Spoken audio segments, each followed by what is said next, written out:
आताच्या परिस्थितीमध्ये लातूर पॅटर्नवर मोठं प्रश्नचिन्ह निर्माण झालेलं आहे आणि मीडियामधून ज्या बातम्या येत आहेत त्यातनं पूर्णपणे लातूर पॅटर्न म्हणजे मॅनेज्ड पॅटर्न अशा पद्धतीचा एक भ्रम निर्माण करण्याचा प्रयत्न केला जात आहे. पण प्रत्यक्षात लातूर पॅटर्न हा कोचिंगचा पॅटर्न नाही आहे, तर लातूर पॅटर्न हा एक कॉलेजेसनी, लातूर जिल्ह्यातल्या शाळा आणि कॉलेजेसनी मिळून केलेला आहे. आता उदाहरणार्थ जायचं असेल तर या वर्षीचा आपण 10वीच्या बोर्ड परीक्षेचा जरी निकाल बघितला तरी लातूरमधल्या शाळेमधनं जी मुलं उत्तीर्ण झालेली आहेत त्यांची टक्केवारी बघितली तर 169 100% वाले मुलं पूर्ण महाराष्ट्रातनं बोर्डामध्ये निघालेले आहेत. त्यापैकी 104 मुलं हे लातूर विभागातले आहेत. म्हणजे लातूरच्या शाळांपासून तो तयार होतो. 11वी-12वीच्या लेवलला जे महाविद्यालय आहेत, दयानंद महाविद्यालय असेल, आमचं राजर्षी शाहू महाविद्यालय असेल, बसवेश्वर कॉलेज सारखं कॉलेज असेल, उदगीरला उदयगिरी कॉलेज आहे, अहमदपूरचं महात्मा गांधी कॉलेज असेल, या सगळ्या कॉलेजेसच्या प्राध्यापकांनी, संस्थाचालकांनी प्रचंड मेहनतीतून एका विशिष्ट ध्येयाने प्रेरित होऊन ग्रामीण भागातल्या विद्यार्थ्यांना उच्च शिक्षण मिळावं या उद्देशानं प्रयत्न करून हा पॅटर्न निर्माण केला. योगायोगानं तशा पद्धतीचे विद्यार्थी मग कॉलेजेसमध्ये यायला सुरू झाले आणि त्यातनं हा निर्माण झालेला आहे. शाहू कॉलेजने जवळपास 1980 पासनं या पद्धतीने प्रयत्न केले आणि 1980 पासून हा पॅटर्न आहे.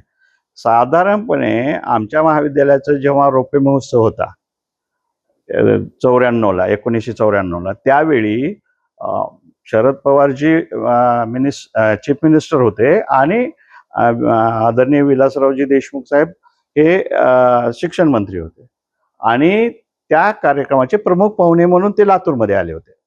त्यावेळी स्टेजवरनं विलासराव देशमुख साहेब शरद पवारजीकडे बघून असं बोलले की या कॉलेजमधली लोक घड्याळ बघून कॉलेजमध्ये येतात पण जाताना घड्याळ बघत नाहीत. हा आमचा लातूर पॅटर्न.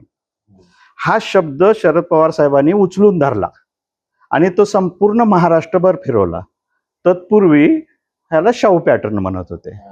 हा जो शाहू पॅटर्न आहे तोच पुढं चालून लातूर पॅटर्न झाला. 1999 पासून जेव्हा CET सारख्या परीक्षा आल्या, प्रवेश परीक्षा आल्या, त्यावेळी साधारणपणे या कॉलेजची जी बोर्डाची तयारी करून घेण्याची पद्धत होती आणि हे जे MCQ पॅटर्नची पद्धत होती याच्यामध्ये थोडासा डिफरन्स होता. त्या अनुषंगाने कोचिंग क्लासचं महत्त्व वाढत गेलं आणि हळूहळू लातूरमध्ये कोचिंग क्लासेस ही मोठ्या प्रमाणात निर्माण झाले आणि कोचिंग क्लासेसवाल्यानेही लातूरच्या प्रामाणिकपणे सांगायचं झालं तर खूप प्रयत्न केले. त्याही लोकांनी अत्यंत चांगल्या पद्धतीने प्रयत्न करून लातूरला एक प्रकारचा शैक्षणिक क्षेत्रामधलं ग्लॅमर मिळवून दिलं. शैक्षणिक क्षेत्रामध्ये एक उच्च गुणवत्ता निर्माण करण्याचा प्रयत्न केला. खऱ्या अर्थाने हा लातूर पॅटर्न आहे. पण पुढं चालून कदाचित स्पर्धेच्या मध्ये जी तीव्र कोचिंग मधली स्पर्धा निर्माण झाली त्यामध्ये तेव्हापासून हे मॅनिप्युलेशन करण्याचे प्रकार वाढत गेले असावेत. पण खरा लातूर पॅटर्न हे कॉलेजेसमध्ये आणखीनही आहे. आमच्या कॉलेजमध्ये अत्यंत प्रामाणिकपणे आम्ही म्हणजे इतकी प्रचंड मेहनत घेतो की एकही दिवस सुट्टी नाही. कुठल्याही कॅलेंडर मधली कोणतीही सुट्टी आम्ही घेत नाही. अगदी रविवारी सुद्धा इथं मुलं परीक्षेच्या निमित्ताने म्हणा किंवा एक्स्ट्रा क्लासच्या निमित्ताने म्हणा असतात. म्हणजे अगदी तुम्ही असं म्हणू शकता की एकदा 11वीत आला की ही परीक्षा झाल्याशिवाय जी टार्गेटेड परीक्षा आहे ती झाल्याशिवाय जातच नाही. कित्येक मुलांनी 6-6 महिने 8-8 महिने झाला आपल्या पालकांचे चेहरे बघितलेले नाहीत. आता या प्रसंगामध्ये दुर्दैवाने लातूरचं कनेक्शन त्या ठिकाणी आढळलं आणि त्याच्यामुळं त्या 1-2 एपिसोडमुळं पूर्ण लातूरच्या शैक्षणिक गुणवत्तेला नाव ठेवणं हे योग्य नाही. तर आपल्याकडे सर अभियांत्रिकी आणि वैद्यकीय क्षेत्रात जाणाऱ्या विद्यार्थ्यांची खाण समजली जाते, गुणवंत विद्यार्थी. साधारणतः फ्लो किती असतो वर्षाला आपल्याकडून? इथून किती विद्यार्थी अभियांत्रिकीला, वैद्यकीयला पात्र ठरतात आणि त्याच्यासाठी काही खास मेहनत घेतात का आपल्या कॉलेजेस? म्हणजे ती कशी तयारी करतात? अगदी अगदी मी तेच सांगतो तुम्हाला की कॉलेजेसला एक मर्यादा आहेत. कोचिंग सारख्या कितीही विद्यार्थी संख्या घेता येत नाही. जी मान्य शासन मान्य विद्यार्थी संख्या आहे तेवढीच आहे. आता शाहू कॉलेजमध्ये उदाहरणार्थ आपण घेऊया की 1080 मुलं 11वी मध्ये प्रवेश घेऊ शकतात. 12वी मध्ये 1080 म्हणजे 1080 मुलं साधारणपणे या परीक्षांना बसतात. आता या 1080 पैकी म्हणजे दरवर्षी म्हणजे आपण असं म्हणू की 400च्या आसपास तर एमबीबीएसला जातातच. एमबीबीएस कोर्सेसला वेगवेगळ्या. आणि मागच्या वर्षीच्या IITचं बघितलं तर जवळपास 45 विद्यार्थी IIT आणि NIT सारख्या प्रतिष्ठित महाविद्यालयामध्ये आपल्या शाहूमधनं गेलेले होते. आता ही जर संख्या आपण बाहेरून घेतली, बाहेरच्या सगळ्या कॉलेजची जर विचारात घेतली तर साधारणपणे 2000च्या आसपास मुलं एमबीबीएसला जातात लातूरमधनं. आणि इंजिनिअरिंगमध्ये तर समजा आपण विचार करतोय की साध्या इंजिनिअरिंग पढायला तर सगळं खूपच विद्यार्थी जातात, त्यात काही प्रश्न नाही स्टेटच्या. पण हे नॅशनल लेवलचे जे महत्वाचे कॉलेजेस आहेत त्याही कॉलेजमध्ये लातूरमधनं 100-1 विद्यार्थी तर दरवर्षी सहज जातात. आणि असं आपण म्हणू शकत नाही की प्रत्येक परीक्षा मॅनेज झालेली आहे आणि प्रत्येक परीक्षेमध्ये मॅनेज करून ह्या विद्यार्थ्यांनी प्रवेश मिळवलेला आहे. आता मी तुम्हाला अगदी खात्रीपूर्वक म्हणजे ज्याला काय म्हणतात ते एक डायलॉग आहे की दूध का दूध आणि पाणी का पाणी, तशा पद्धतीने रिनीट आता होणार आहे 1 महिनाभरात. त्या रिनीट मध्ये रिझल्ट बघा ना तुम्ही, तुम्हाला त्यातून लक्षात येईल की हा जो आज चर्चा आहे ती चर्चा म्हणजे लातूर पॅटर्न नाही आहे. अगदी तावून सुलाखून ते सिद्ध होईल.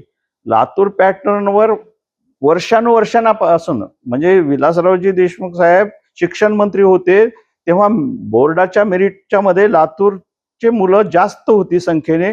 आणि त्यावेळेस सुद्धा पुण्या मुंबईच्या कडल्या लोकांनी आक्षेप घेतला होता की हे शिक्षण मंत्री आहेत म्हणून इथली मुलं मेरिटमध्ये येतात. म्हणजे त्यावेळेसपासून अशा आपल्या लातूर पॅटर्नवर शंका व्यक्त केली जाते. आणि त्यातनंच जेव्हा ही MCQ टाईप CETच्या परीक्षा आल्या त्यावेळी ही लोकच बोलत होती की आता बघूया हे कसं काय करतात. बोर्डामध्ये घोकंपट्टी करून मुलांना लिहिण्याचा सराव करून घेऊन मार्क मिळवून देतात. ह्या परीक्षेमध्ये खरंच त्यांना चॅलेंज आहे. पण जेव्हा ह्याही परीक्षेमध्ये ती गुणवत्ता सिद्ध झाली की मग बोलले की ही CET सुद्धा म्हणजे काय बोर्डाच्याच पुस्तकावर आधारित असते आणि त्याच्यामुळं ह्यांना ते जमते. आता नीट आलीये, JEE आली आहे, बघूया JEE आणि नीट मध्ये लातूरकर काय करतात. पण जेव्हा ह्या नॅशनल लेवलच्याही परीक्षेमध्ये आम्ही जेव्हा गुणवत्ता आमची सिद्ध केली त्यावेळी खऱ्या अर्थाने ह्या लातूर पॅटर्नवर जो आक्षेप घेत होता ते कमी होत गेला होता. पण दुर्दैवाने परत अशा पद्धतीच्या ह्या काही ज्या गोष्टी घडल्या म्हणजे त्याला दुर्दैवच म्हणू शकतो. त्यामध्ये लातूरचं नाव प्रामुख्याने येत आहे आणि त्याच्यामुळं परत या आमच्या पॅटर्नबद्दल शंका निर्माण होतीये. पण मी सांगतो की कोचिंग पॅटर्न म्हणजे लातूर पॅटर्न नाही आहे. कोचिंग पॅटर्न ही अलगच व्यवस्था आहे आणि ती संपूर्ण देशभर आहे. म्हणजे कोटासारखा, सिक्कर सारखा, हैदराबादमध्ये सारखा किंवा बेंगलोर सारखा अशा मोठ्या शहरामध्ये जो कोचिंग पॅटर्न आहे तो अत्यंत वेगळा आहे. आणि हा जो कॉलेजच्या पातळीवर जे प्रयत्न आहेत ते अत्यंत वेगळे आहेत आणि ते प्रामाणिक आहेत. विद्यार्थ्यावर माझी सगळ्यांना म्हणजे आपल्या मीडिया सहित सगळ्या व्यक्तींना मला विनंती करायची आहे आपल्या माध्यमातून की ह्यावर शंका घेऊन प्रामाणिक विद्यार्थ्यांनी जी 2 वर्ष 3 वर्ष मेहनत घेतलेली आहे कृपया त्या विद्यार्थ्यांना हिणवू नका. त्यांच्या त्या मेहनतीवर शंका निर्माण करू नका. खरोखरच अत्यंत प्रामाणिकपणे या विद्यार्थ्यांनी पालकांनी अहो इथं आमच्या इथं पालक कट्टा आहे. म्हणजे नुसता विद्यार्थी जगत नाही, 2 वर्ष पालक त्याच्याबरोबर जगतात. हे सगळे स्वप्न त्यांनीही आपलं सर्वस्व पणाला लावून आलेले आहेत पालक इथं. आणि पालक, विद्यार्थी, त्याचे भाऊबंद ह्या सगळ्यांनी भावनिकदृष्ट्या याच्यामध्ये गुंतलेले आहेत.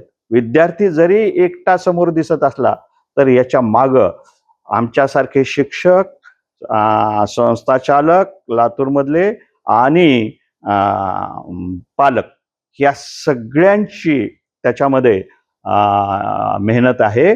त्या मेहनतीवर मला विनंती आहे की एखाद्या कुठल्या तरी घटनेमुळं त्याला बदनाम करू नका, त्याच्यावर शंका निर्माण करू नका.